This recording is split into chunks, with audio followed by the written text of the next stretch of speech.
Have you ever felt guilty for wanting something just for yourself? Not for your family, not for society, not to prove anything to anyone, just for you. And that guilt sits there, heavy and uncomfortable, like you're being selfish just for existing with your own desires. Like wanting your own life on your own terms is somehow wrong. I think we've been trained to feel bad about this, to think that caring about yourself is selfish, that ambition is greed, that pursuing your own happiness means you're abandoning everyone else. And so you dim yourself, you make yourself smaller, you apologize for taking up space, you sacrifice what you want because you've been told that's what good people do, that's what moral people do. And maybe you feel virtuous doing it. But underneath, there's this quiet resentment, this feeling that you're living someone else's life while yours waits in the background, patient and forgotten. There was this thinker, Ayn Rand, who said something that makes a lot of people really uncomfortable. She said, "You don't owe anyone anything. Not your time, not your energy, not your life. Your life belongs to you.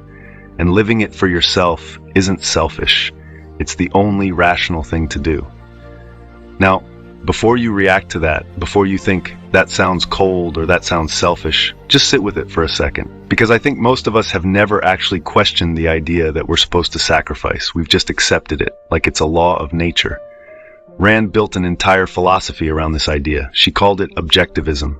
And at its core, it's shockingly simple. Reality exists, you exist, your life is yours, that's it. But from that simple foundation, she drew conclusions that upset almost everyone. She said, selfishness is a virtue, altruism is evil, sacrifice is immoral, and reason, not faith or feelings, should guide every decision. Now, most people hear selfishness is a virtue and immediately think she's talking about stepping on people, taking advantage, being cruel. But that's not what she meant.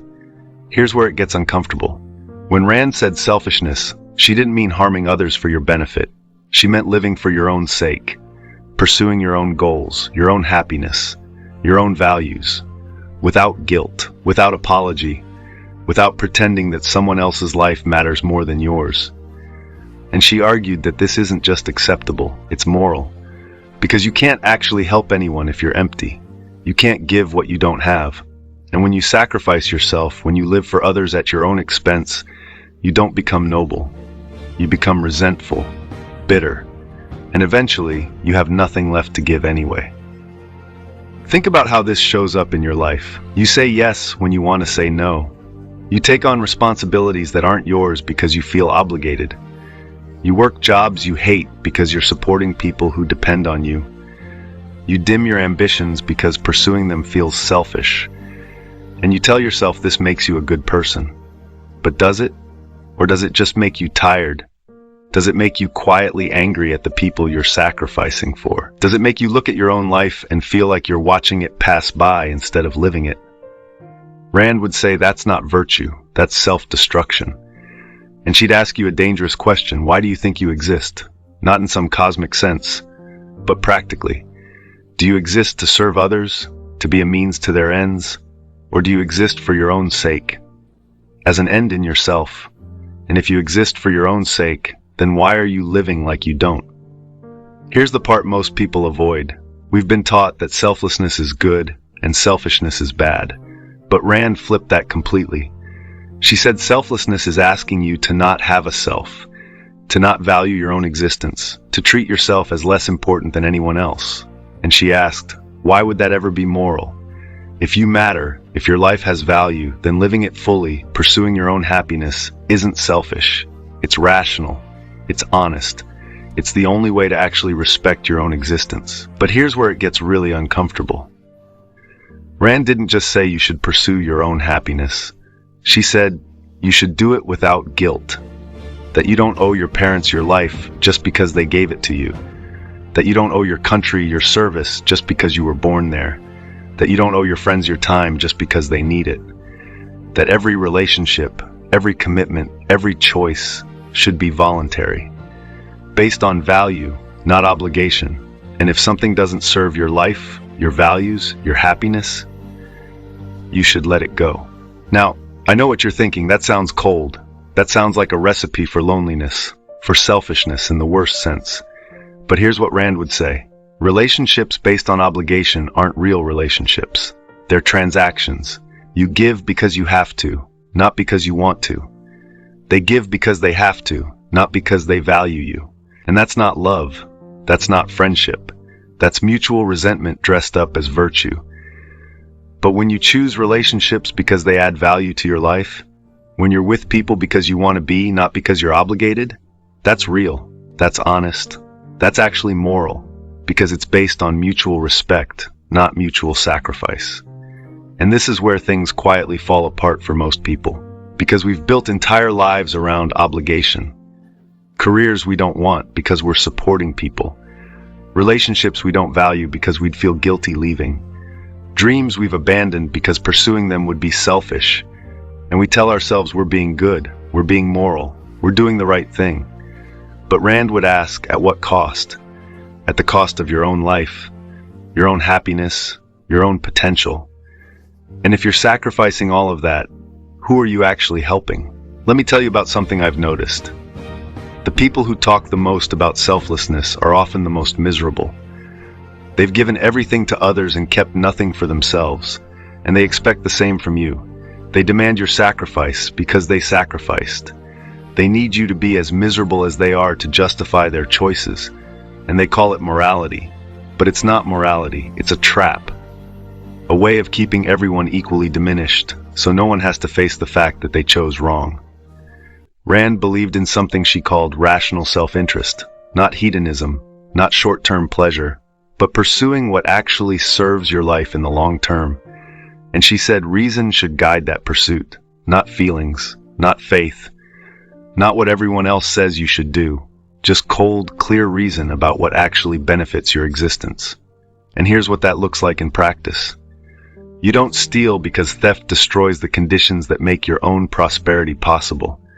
You don't lie because lies destroy trust, and trust is necessary for cooperation. You don't harm others because violence creates a world where you're also at risk. So rational self-interest doesn't mean doing whatever you want, regardless of consequences. It means understanding that your long-term interest is tied to principles, to honesty, to integrity, to respecting others' rights.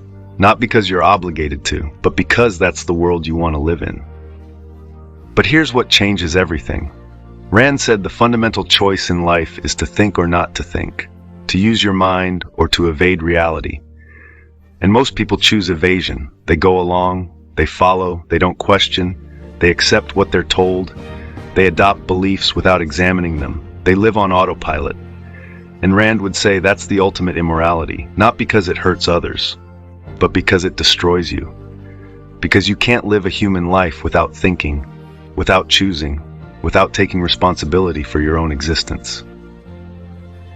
I struggle with this, because on one hand I get it. I see how much guilt and obligation weigh people down, how much of their lives they give away to people who don't value it, how exhausted they are from living for everyone but themselves. And I think Rand's right that you can't help anyone if you're empty. That sacrifice without limit just creates resentment, that your life should be yours. But on the other hand, it's hard, really hard, to live that way, to say no when people need you, to pursue your own goals when others think you're being selfish, to let go of relationships that no longer serve you. Because we're social animals, we need connection, we need to belong. And Rand's philosophy can feel isolating. Here's what I keep coming back to. Maybe the question isn't selfishness versus selflessness. Maybe it's honest self-interest versus dishonest martyrdom. Because most sacrifice isn't noble. It's just fear dressed up as virtue. Fear of being judged, fear of being alone, fear of admitting you want something different. And when you sacrifice out of fear, you're not helping anyone. You're just making everyone equally miserable. But when you pursue your own life honestly, when you're clear about your values and you live by them, when you choose relationships because you value them, not because you're obligated, that's not selfish, that's integrity. Rand believed that happiness is the purpose of life, not duty, not sacrifice, not service. Happiness, your own happiness, achieved through your own effort. And she believed that pursuing it rationally, honestly, without guilt, is the highest moral achievement. Now that makes a lot of people angry. Because we've been taught that putting yourself first is wrong, that you should serve, should sacrifice, should give. But Rand would ask, serve what? Sacrifice for what? Give to whom? And if the answer is everyone but yourself, she'd say you've made yourself a slave, not to any person, but to an idea, the idea that you don't matter.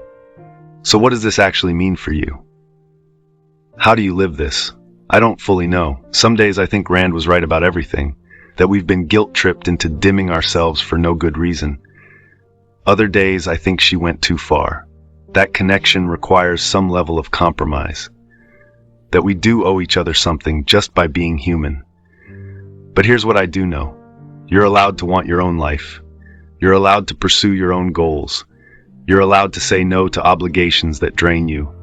You're allowed to prioritize yourself without apologizing. Not because you're better than anyone else, but because your life is yours, and no one else is going to live it for you. So maybe the question isn't, is selfishness moral? Maybe the question is, whose life are you living? Are you living yours? Or are you living the life everyone else expects from you? Are you pursuing what you actually value, or what you've been told you should value? Are you choosing your relationships, or just enduring obligations? I don't have the answer, but I think Rand would say the answer matters less than the fact that you're asking, that you're thinking, that you're refusing to just accept what you've been told. Because the moment you stop thinking for yourself, you've given up the only thing that makes you human, your mind, your choice, your life, and no amount of sacrifice will ever make up for that loss.